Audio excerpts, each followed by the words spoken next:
You ever see a house explode? Not on TV, not in some disaster movie, but in real life, just down the street, like the universe picked out the neighborhood's queen bee for a little cosmic karma and said, yeah, let's start with her. That's how it happened. That night the wildfire finally jumped the ridge. The first place to go up wasn't my place or Lucas's with his soccer balls all over the yard, but the HOA president's, Karen's. Her pink blazer confidence turned to shrieks before the fire even reached my mailbox. And the only thing crueler than the flames was knowing none of this had to happen. Not if she'd just let me put up fireproof siding on my house. Not if she hadn't fined me, humiliated me, banned it for ruining the aesthetic. But Karen, she never cared about logic or codes or state regulations, just control. And that night, control burned fastest of all. Let me back up a sec because this story, it didn't start with a fire. It started in a stuffy clubhouse, the kind with cheap faux, wood tables and carpet that smells like Febreze over old sneakers. Karen slammed her little gavel down like she was presiding over the Supreme Court, not the rigorous HOA. Papers fluttered. A couple board members flinched, like pigeons when you clap your hands. Me? I had my paperwork ready, approval forms, certificates, the fire rating highlighted in 3 colors. I did everything by the book. Every single line. Didn't matter. Karen smiled that cold little smile, the one that never touches her eyes, and said, request denied. Unanimous vote. Unanimous my foot. Everybody knew the board didn't sneeze unless she gave the okay. They were scared of her. All of them. Scared of fines, of being called out on Facebook, of those early morning violation slips she liked to drop in mailboxes when nobody was looking. You'd think I'd back down too, but something in me snapped. I'd had enough. It's fireproof cement fiber siding, I told her, keeping my voice level. State approved. Matches the neighborhood palette. Color review committee already signed off. All I got was, it's not the look we want for our community. My jaw clenched. You let Dave remodel with stucco last year. This is less noticeable than that. That's different, she said. No explanation, never did. Behind her, one of the board guys looked like he wanted to speak up, but Karen shot him that look. You know the one. He shrank back, eyes down. The heat was building in my chest, not anger, something heavier. This siding is rated to withstand ember attacks.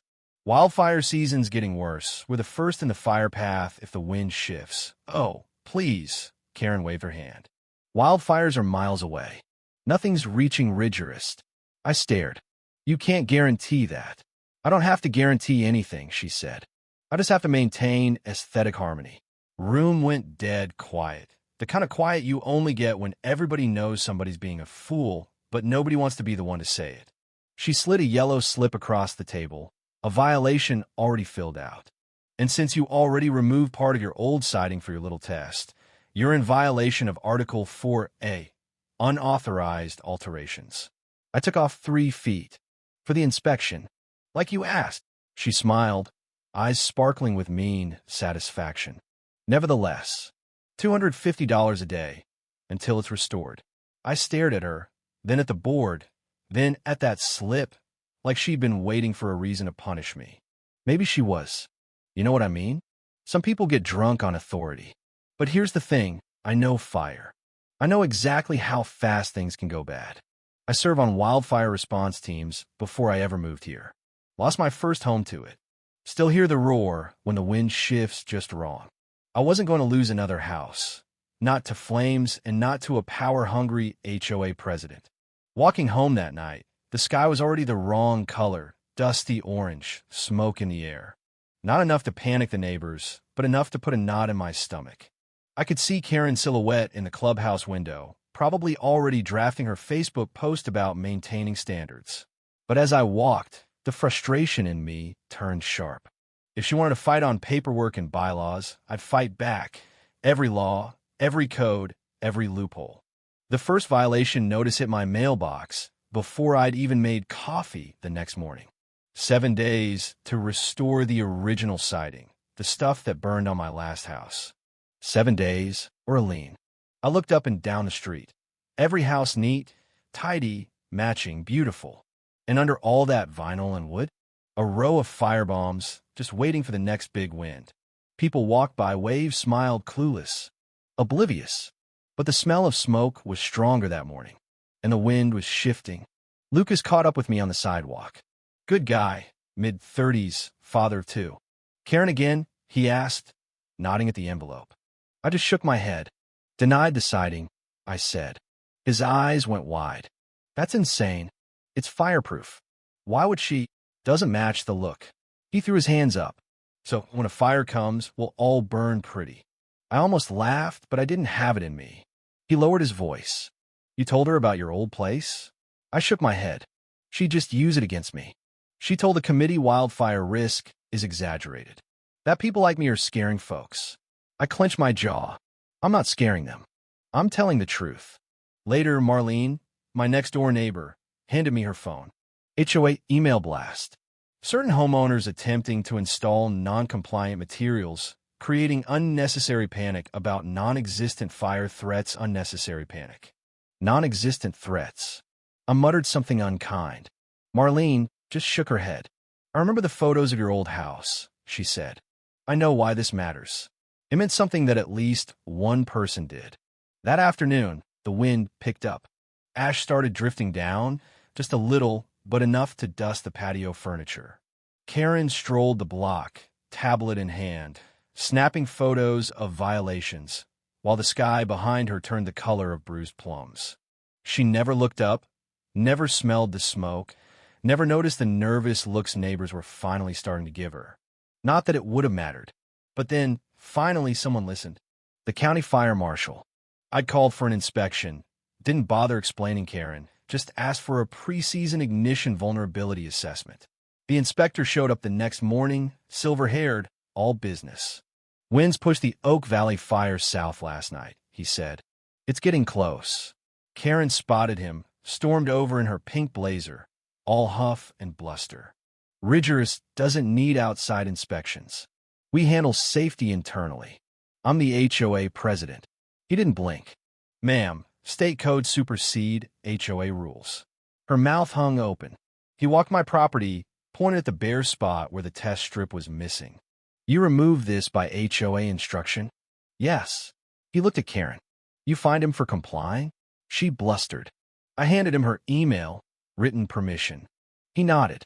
Retaliatory enforcement, he said flatly. That's a violation. And this sighting, Class A ignition resistant. You denied it for aesthetics. She stammered. We have color standards. He looked at her like she'd grown another head. Fire doesn't care about color palettes, ma'am. And right there, he approved my sighting. If the HOA interferes, call me directly. Karen's face, you ever see someone realize they're not in charge? Yeah, that happened. By then, the neighborhood was dusted in ash. The sun hung copper and sickly. And that evening, as I watered the mulch beds and cleared gutters, I realized just how bad it was. Emergency alerts started rolling in. Fire weather watch. Wind shifting at midnight. Lucas texted me. You see this? Start clearing your gutters now, I wrote back. Karen, though, she was still out there, laughing in her driveway, trying to calm two neighbors who looked less convinced by the minute. No threat, she said, waving a piece of ash away like it was from someone's grill. County's just fear-mongering. But then, right in front of everyone, a glowing ember floated in from across the street and landed in her perfect mulch bed. Sizzle. Smoke. She shrieked and jumped back. Lucas ran over, stomped it out. That didn't come from a barbecue, I told her, kneeling by the mulch. She turned red. It's not a threat. It's just debris. You're fear-mongering. But her voice cracked. Then the wind shifted hard. Embers started swirling like fireflies. Karen's confidence evaporated. What is that? She whispered, staring at the sky. It means the wind just changed, I said. Fear, real fear, finally showed on her face. But it was too late. When the evacuation alert hit every phone, screaming tones, leave immediately. All hell broke loose. People shouting, grabbing pets, slamming car doors. I grabbed my bags, shut off my gas, and started helping neighbors. Lucas got his kids in the truck. Marlene found her husband. Karen? She was running in circles on her driveway, slippers half off, clutching her tablet, screaming at her dead SUV. Why won't it start? Ash clogged your air intake. I shouted. She started sobbing. I have to get my laptop. The budget, no. You leave. Now. House is replaceable. You're not. That broke something in her. She let me drag her to Lucas's truck. For once, she didn't argue. Fire engines barreled in. Sirens, flashing lights, firefighters shouting evacuations. I went house to house, helping folks get out. When I finally looked back, Karen's house was already burning. Flames licking up the porch. The same siding she'd made everyone keep feeding the fire. She sat in Lucas's back seat, sobbing, watching her whole world go up before her eyes. We joined the convoy crawling out of rigorous, ash battering the windshields. The sky, glowing like hell itself, was just over the hill. At the intersection, a massive explosion shook the night. Karen's house, gone in a ball of fire. People screamed, filmed, prayed. The fire was right behind us, rolling down the ridge like a living monster. I floored it. Lucas stayed close behind. Karen sat silent, shell-shocked, hands over her mouth. All her power gone. At the evacuation center, Karen just stared at the wall, blazer dirty, eyes hollow. She watched me help people, watched Lucas hand out water. I saw her looking at me, shame on her face, and finally, after an eternity, she whispered, I banned your siding. I mocked you. I was wrong. I just said you survived. That's what matters now. And I meant it. Then the news hit. Our sector, 98% loss. The one piece of good news, houses with fire-resistant materials survive the longest. Not ours. The board's old rules, her rules, were now a pile of ashes. Later, investigators called Karen in. She told them the truth. She denied the fireproof siding for looks, not safety. Now she faced lawsuits, denied insurance, maybe more. All those years, she whispered, and the one thing I banned was the only thing that could have saved us. When the buses brought us back, Ridgerist wasn't a neighborhood anymore, just charred foundations and twisted metal. Karen and I both lost everything. But standing in the ruins, she finally admitted it. You tried to protect your house. I stopped you. Yes, you did, I said. She nodded, crying openly.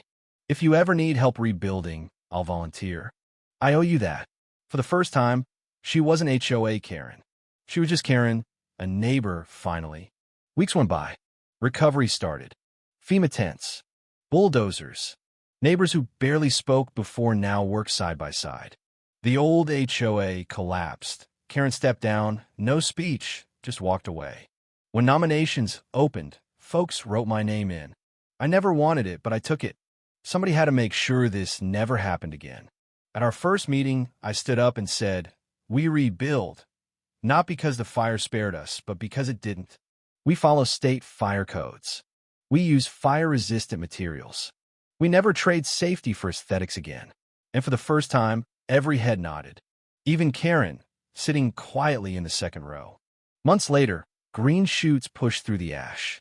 New homes rose, fireproof siding, ember-resistant vents, defensible space all around. Karen brought me coffee as the first panel went up on my new place. It suits your house, she said. I smiled, a real one this time. It suits the whole neighborhood. And for the first time in years, as that siding clicked into place, I felt hope. Real hope. So let me ask you, what's more important, rules or reality? Safety or sameness? Did Karen deserve to lose her home for the choices she made? Or do we all sometimes cling to control at the cost of what really matters?